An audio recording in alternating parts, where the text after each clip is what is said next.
Хандар аманаты.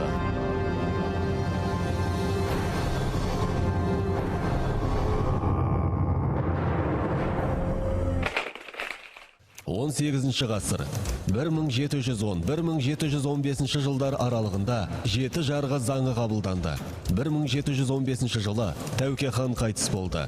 1723-1725 жылдар аралығында Ақтабан шұбырынды нәубеті өтті.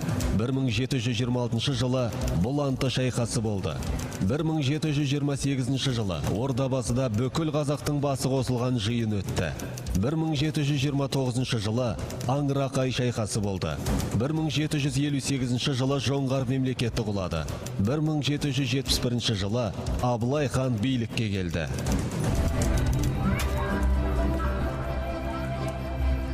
Он 18 ғасыр қазақ тарихындағы үлкен бір белесті күрделі кезеңдердің бірі. Тәуке ханның билікке келуімен қазақ қоғамында тың өзгерістер пайда болды. Бұл кезде айналада болып жатқан геосаяси оқиғалар қазақ хандығының ішкі жағдайына да өз талаптарын қоя бастаған еді. Осының бәрін реттейтін мықты құқықтық негіз керек болды.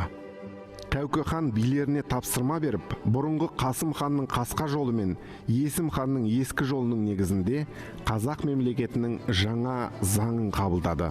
Бұрынғы заңдардың кейбір көнерген баптарын заманға сай өзгертті. Егерде қазақ қоғамында бұрын қанға қан дейтін принцип ұстанып келсе, яғни бір жерде біреудің өлтірсе, онда ол міндеттері сол адам оған өлтірмеген соң туысы өлтіріледі, қан төгілу керек.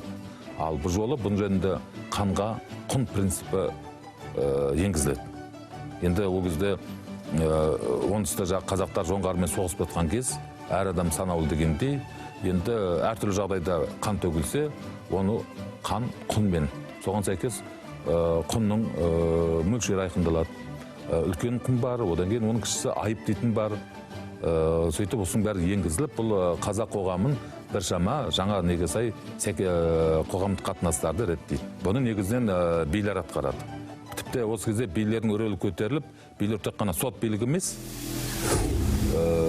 қазбек би бар, төле билер бар, басқа да ру тайпалардың бар, олар енді әкімшілік жұмысқа тартыла бастайды. Яғни ел басқаруға. Бұрын тек қана сот билігін жасаса, енді билер кәдімгідей неге де шыға бастайды. Әкімшілік жұмыстарға да. Міне, бұл Тәуке ханның кезіндегі бірден бір үлкен өзгерістердің бірі. Ал негізінен жеті жарғының бүкіл механизмдерінің жүзеге асырылуы билер қадағалайтын болған. Ежелгі дәстүр бойынша хан кеңесіне тек Шыңғыс әулетінің өкілдері ғана мүше бола алатын еді. 17 ғасырда Тәуке хан бұл тәртіпті өзгертті. Енді ол ел ішіндегі беделді билер мен жау жүрек батырларды да хан кеңесіне мүшелікке ала бастады. Демек, Тәуке ханды тұңғыш мемлекеттік басқару ісіне реформа жасаушы тұлға деп айтуға толық негіз бар.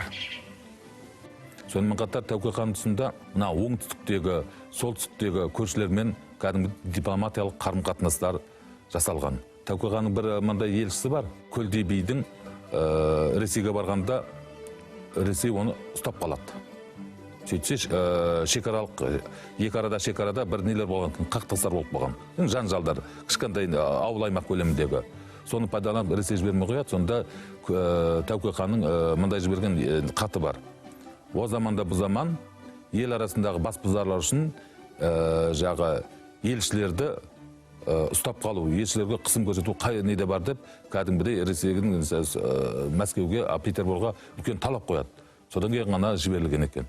Онымен қатар тағы да экономикалық қарым-қатынастарды бірінші орынға қойған. Сол себептен болу керек. Одан кейінгі тарихшылар, әсіресе Левшин дейтін орыстың тарихшысы, Тәуке ханның билік құрған жылдарын қазақ тарихында әрине Тәуке ханнан кейінгі, Тәуке ханға дейінгі кезеңмен салыстыра келе бұны алтын ғасыр деп атайды.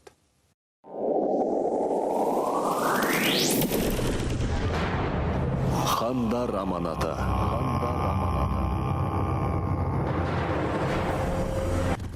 1723-26 жылдар аралығында қазақ пен жоңғар арасындағы ең ауыр соғыстар жүрді. Ол соғыстар халық зердесінде Ақтабан шұбырынды деген атпен сақталып қалды. Ұлы даланы, қасиетті отанды қорғау жолында қазақ ұлдары Майдан даласында қыршынынан қиылып жатты. Цин империясымен олар соғыста Монғолияның, Жоңғарияның шығысындағы қалқа жоңғарлар олар önce Қытайға тәуелді болып қалды. Қаншама жерден айырылып қалды. Ал оның есебін қайдан алу керек? Солтүстіктегі орманнан ала алмайды. Мына оңтүстіктегі Шығыс Түркістан немесе оны жайылымдық жері жоқ. Бірден бір жайылымдық жерлер батыста, қазақ жерінде. Осыны мына жерде отырған Сыбановтан 23 жылы біліп отырды. Және оның әскері дайын болатын себебі ол Қытайдан Үрімжінің ар жағында Баркөл деген жерде Қытайдың шабуылын күтіп отырған әскери топтар. Сол жылы 22 жылы Қытайдың императоры өлді дағы Қаншин қайтыс болып, олар бір жыл траур жариялайды, соғыс бәрін тоқтатады. Жаңағы жоңғарға шабамыз деп отырған жоспарды кейінге шегіндіреді. Сонсын дайын тұрған әскерді кім? Сыбановтан келеді де қазақ даласына жауып келіп жібереді. Өйткені әскердің қазақ даласы олжа керек ол кезде. Әскерді қамдау керек, қалың әскерді. Оған тамақ керек, ат керек, басқа керек. Сонымен әл қапысыз бейгам отырған қазақтың қандары менен билері қапыда қалған рас. Осы шайқастың барысында ұлы жүз, орта жүз тайпалары ауырсады. Қалалар басы, Сайрам, Түркістан, Янықорған, Аққорған дейтін қалалардың бәрі бағаны басып алды. Ол жерге жоңғардың жағы гарнизондары қалдырылды.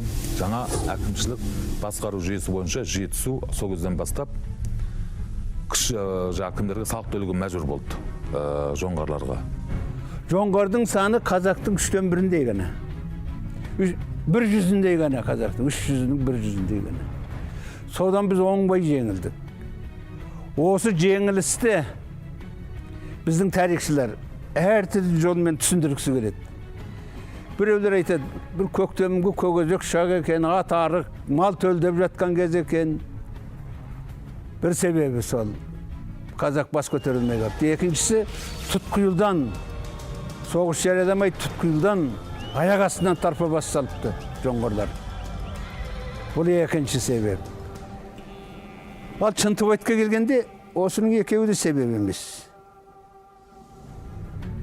Көктемгі көкөзек шақ қалмақпенен қазаққа бірдей, екеуі бір пояста жатыр, бір белдеуде жатыр. О да кәсіп жағынан бірдей, екеуі де мал сүмесіне қараған, 4 түлік малға қараған елдер. Ал қазақтың аты арық болғанда қыс бойы жоңғардың атын біреу сұлы беріп семіртіп қойып па? Демек ол аттың арықтығы, малдың төлдеуі себеп бола алмайды. Аяқ астынан бопты мат қапы, біз білмей қаппыз, қапыда қалыппыз. Бұл да өзіңді ақтайтын сөз емес. Қандарды ақтайтын сөз емес. Билерді де ақтайтын сөз емес. Бір белдің астындағы дұшпаның қас жауын күні көші соғысы жүрген. Саған не дайындап жүргені, сені басып кіргелі тұрғанын білмесең, сезбесең, несіне қан болып отырсың? Барлаушыларың қайда, тыңшыларың қайда, шетелге разведка жіберу, тыңшы жіберу Абылай тұсында ғана жүзе қасқан екен. Бұрынғы қандар оны ескермеген. Білдіңіз бе? Ақтабанның ашшы сабағын Абылай ғана пайдаланып, кейін тұс-тұсқа, Қоқанға да, Қырғызға да, Қытайға да, бәр жерде біздің нелеріміз жүрген. Кеше ғана өзімізге бодан болған Тәуекел ханның тұсында. Жоңғардан оңбай жеңілдік, олар бізден өш алды сол жолы. Біз тым тырақай безіп қашып, мына сыр бойында қалың ел, ол кезде қазақ сыр бойы мен арыстың бойына, чудың бойына қыстайтын. Сөрді отырған қалың елді басып қалды ғой. Содан біреу үргенішке қашты, біреу онда қашты, біреу мұнда қашты. Басамандап әрең бас сауғалауға тура келді. Біз оңбай жеңілдік. Қара таудың басынан көш келеді, көшкен сайын бір тайлақ бос келеді. Қарындастан айырылған жаман екен, екі көзге мөлтілдеп жас келеді. Ұлт басына үйірілген қара бұлт, қара көздерден ыстық жасты жаңбырша жаудырған еді. Азалы елімай жыры аналардың бесік жырына айналды. Үйілген бастан тау, төгілген қаннан теңіз тұрып, ұлы даланы қасірет жапты.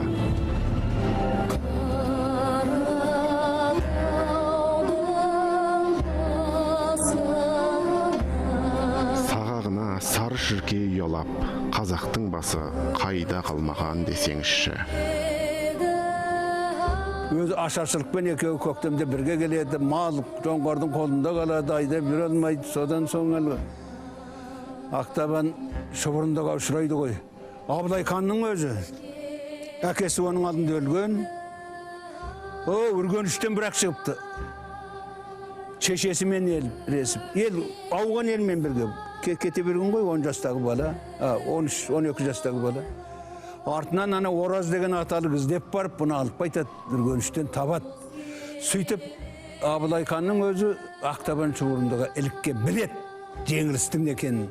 Ол жеңілістің неге болғанын шұқшия зерттейтін себебі сол Абылай ханның. Шекесіне қатты тиген. Содан келіп, алдымен мұны оңтүстікке келеді, сыр бойында келді, жоңғардың қоластында. Тіпті кейбір тарихшылардың дәлелдеулері бойынша сол кезде қазақ халқының жартысына жуығы өлді, аштан қырылды, немесе жоңғарға тұтқынға кетілді, немесе басқа елдерге босып кетуге мәжбүр болған дейді. Сол кездегі нелер әрине бұны былайшында красканы терең қоюлатып, Ресейдің қазақ жерінің Ресейге қосылғандығын прогрессивті көрсету үшін осы факторды орыс тарихшылар бірінші қатарға қояды да, қазақтар босып, Самарқан, Бұқара, Сораққа босып кетті дейді. Сонда енді жейтін тіпті далада әртүрлі не қалмаған деп, бір тал нанға, бір күлші нанға болып балдарын сатқан деп әртүрлі айтады. Ондай жекелеген бір фактілер болуы мүмкін. Бірақ дегенмен де әлде осы қазақ халқында әлде ішкі күш, қарсылық көрсететін күш бар тұғын. Ақтабан шұбырды барысында ұлы жүз жері жоңғарға тәуелді болып қалды. Бірден бір аман-сақ қалудың жолы жоңғардың талабына көну.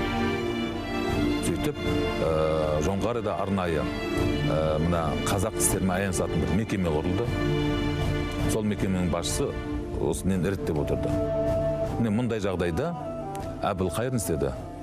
Өзінің қол астындағы кіші жүзін аман сақтап қалу үшін ең алдымен алғашқы жіберген елшілігі Ресейден қару сұрау. Қару сұрап, жоңғарға қарсы төтеп беруді. Ал оған Ресейдің өзінің стратегиялық несі бар, мақсаты бар. Осы жоңғар факторын пайдаланып, қазақтардың басын біріктірмей, бірте-бірте бағындыру. Міне мұндай жағдайда алғашқы елшілік нәтижесі аяқталғаннан кейін Әбілқайырдың екінші елшілігі онда құзырыңызға құлдық. Яғни сізге бас иеміз. Яғни жоңғар факторынан өткен манда оны кеңес берді. Сол жердегі нелер жаңағы Башқұртта болған ел нелер жаңағы адамдар. Башқұрттар тыныш отырды. Башқұрттар тыныш оған ешкім тиісе алмайды. Өйткені ол Ресейдің қол астына кірді. Сондай неменен Әбілқайыр жергілікті билердің жаңағы ұсынысына қарамай өзінің жеке мүддесімен нағыл жіберген. Елшілікті аттандырады. Ал осыған сәйкес 1731 жылы 19 ақпанда Анна Иоанновнаның декрет шығады. Кіші жүз қазақтарын Ресейдің қол астына алу туралы. Әбілқайыр өзін орыс патшасымен тең дәрежедемін деп түсінді. Ол көп жағдайда Орынбор әкімшілігін мойындамайды. Петербормен тікелей қарым-қатынас жасасқысы келеді. Бірақ патшалы Ресей оны көпе көрнеу шеттете берді. Ақыр соңында аманаттағы баласын да қайтара алмаған соң, патша үкіметінен Әбілқайыр ханның көңілі әбден қалады. Сосын 30 жылдардың ортасында тіпті Башқұрт көтеріліс кезінде Башқұрттар Әбілқайырды қан болуға шақырады, орысқа қарсы.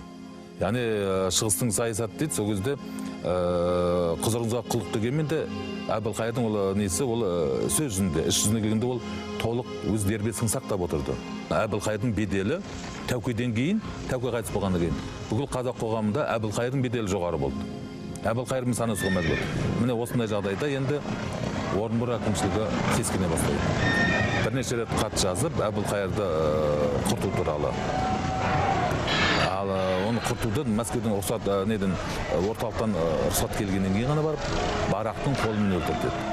Бірінші текетірес Бұлантыда болды, оның ненің жерінде. Ол алғаш қазақтың еш жинап, мына сұлтандар, Әбілқайыр секілді сұлтандар, мына Барақ сұлтан секілді сұлтандар еш жинап атқа мінген кез. Сонсан халықтың батырлары Қабанбай, Бөгенбай, Тайлақ, Саңырақ, тағы бір қанша алғашқы бірінші буын батырлар. Солар бас құрап, үлкен текетірес шайқас барады. Сөрді жеңет, бетін қайтарады бірінші рет.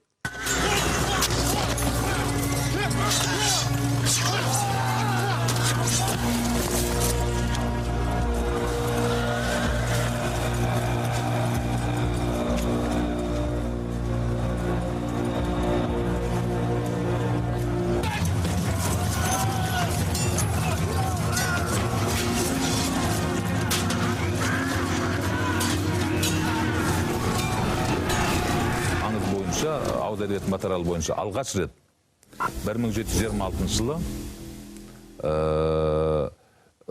кіші жүздің батыры Тайлақ және оның туысы дейді ұлы жүздің батыры Саурық өздерінің жағы несімен бірге әскерін қосып алғаш рет азғантай неде болса да мына Ұлытау маңында Бұлант өзенінің жағасында қалмақ қырылған дейтін жерде алғаш рет жоңғар әскерлеріне соққы берген екен.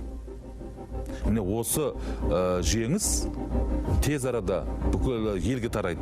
Бұған дейін әбден 23-25 жылдары жеңіс тауып жоңғарлардан соққыны жей болып тұрған халық еңсе түсіп кеткен еді. Міне осыға бар.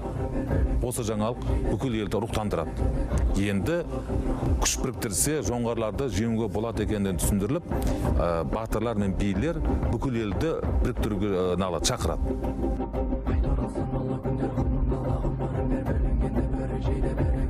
1728 жылы, кейбір деректерде 29 жылы, оңтүстік Қазақстан өңіріндегі Ордабасы тауында қазақтың 300-нің белгілі тұлғалары, сұлтандары мен билері бас қосып, қазақ жерін жоңғар басқыншыларынан азат ету жолында күш біріктіру үшін келісімге келеді. Осы жиынға сәйкес қазақ әскерінің бас қолбасшылары тағайындалады. Кіші жүз ханы Әбілқайыр, Қаракерей Қабанбай, Қанжығалы Бөгенбай секілді батырлар әскерге жауап беретін болып бекітіледі. Мұның алғашқы нәтижесі көп ұзатқан жоқ. Бірден Аңырақай шайқасына алып келді.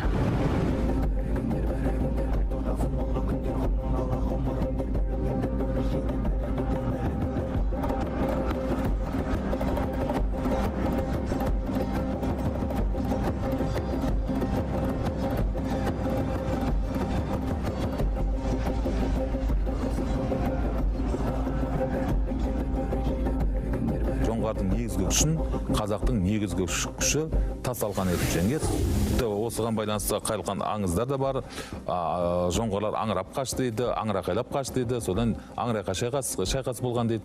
Бұл қалай болса да жоңғарлар сол жоңғарларды іледен асырып қуған екен. Яғни бұл қазақты ары қарай тағы біріксе, күш жинаса, ауызбіршілік болса, көп ұзамай жоңғар елінен, жоңғар басқыншылығынан қазақ жерін толықтай босатуға мүмкіндік береді. Қазір Аңырақай деген жер аты бар, Аңырақай деген тауы бар. Егер ол жаққа баратын болса, мына Отарды жанында бір Разъездің аты бар, Аңырақай.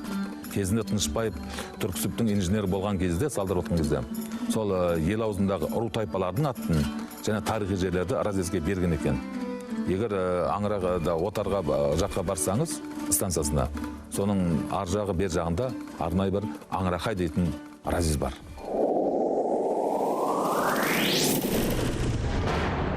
Хандар аманаты.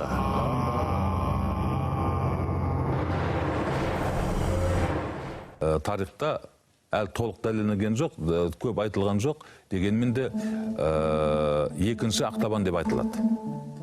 Екінші Ақтабан. Бұл кезде жоңғарлар үш бағытта тек қана орта жүзге жорысады.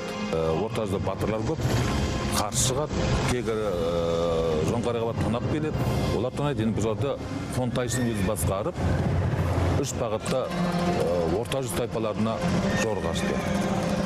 39 жылғы жорық бар, 40 бар, 41 жылғы жорықтар бар. Бұл өте ауыр болды. Тіпті мына орта жүздің тайпалары тағы да сол жағы кіші жүздің жеріне және мына солтүстіктегі орыс бекіністеріне қарай жақын нағылады, шегінеді. Сонда көптеген қазақтың батырлары қаза табады. Мысалы, Бөрібай батыр қаза тапқан осы шайқаста. Мына Найманның Матай деген үлкен белді руы бар, тайпасы. Сол тайпаның көсемі, биі, батыры және кейіннен Бөрібай осы Матай руының ұранына айналып кетті. Бір қызығы қаза тапқаннан кейін, бір жылдан кейін сүйегі Түркістанға апарып жерленген. Міне сондай кезде Абылай тобы жеңіліп жоңғарларға тұтқынға түскен екен. Ал Абылай тұтқынға түсіп, оны жоңғарлардан қайтару мәселесі үлкен халықаралық саясатқа айналып кетеді, халықаралық тақырыпқа айналып кетеді. Бұған енді ұлы жүздің Төле би араласты, кіші жүз араласты, орта жүздің өз билері араласты, тіпті орыстар да араласты. Көп әскермен қоршауда қалып қалады, аз әскермен ана жоңғардың қорасында. Соны Құлжаның төңірегіндегі Моңғол деген жерде 2 жылға жуық Абылай тұтқында болады. Абылай менен Қалдан Сереннің арасы жақындасады 1 жыл. Тарай мәселе жөнінде сөйлеседі, болашақта қазаққа ие болатын кісі Абылай екенін түсінеді Қалдан Серен. Өте ой данышпан қонтайшылардың бірі, ең соңғы. Қалдан Серен өлген соң ғой бұл жоңғардың бағы тайғаны 45 жыл. Содан Абылайды өзінің жақын туысқанының қызын беріп, міне Кенесарының әжесін, Қасым Төренің шешесін жасау жабдығы менен көп олжаменен қайтарады. Абылай аман сау елге оралады. Бұл жөнінде әртүрлі версия бар. Қазақтар оны сұрағанын берген дейді. Тіпті Абылай сонда жүріп, кәдімгідей құлдықта болмаған. Енді қан тұқымының өкілі болғандықтан, оны кімдер жоңғарлар кәдімгідей нағылып отырды. Бірақ өз саясаты үшін ұстап отқан.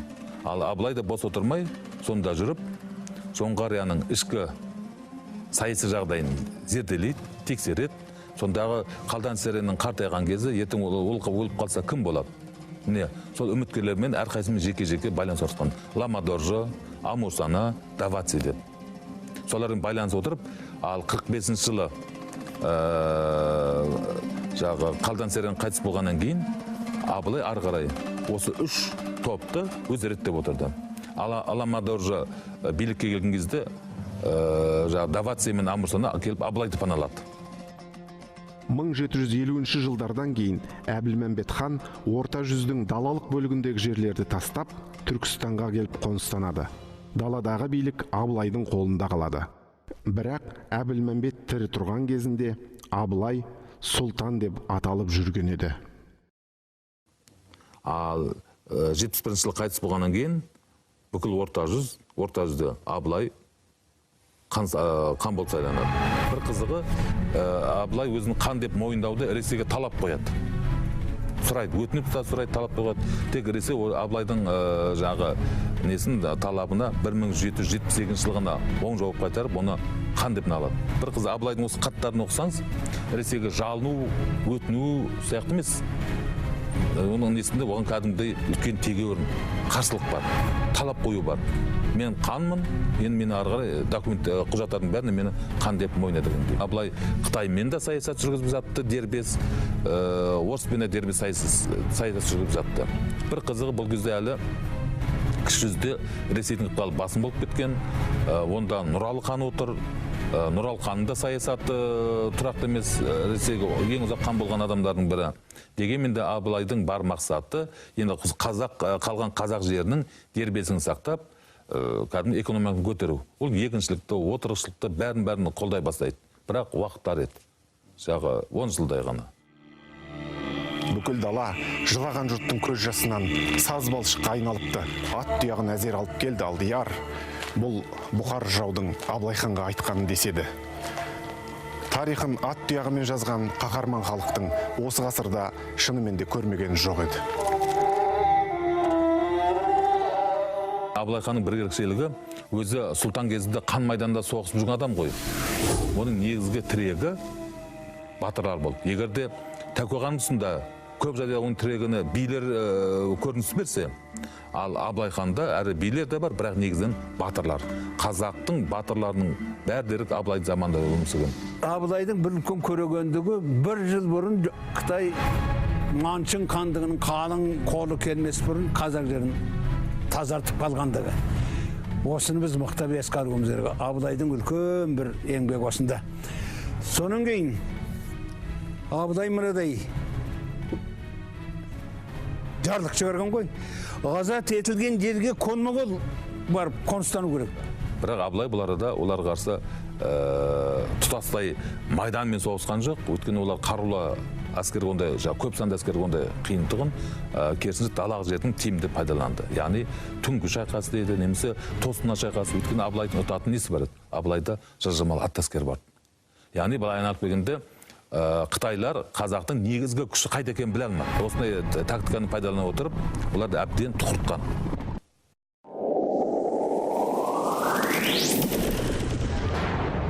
Хандар аманаты.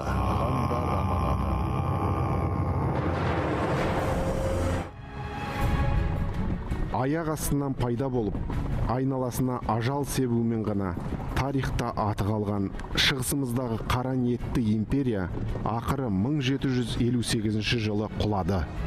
Бұл жыл біздің санамызда жоңғар мемлекетінің арбасы қирап, тарих қайраңында қалған кез болып сақталып қалмақ.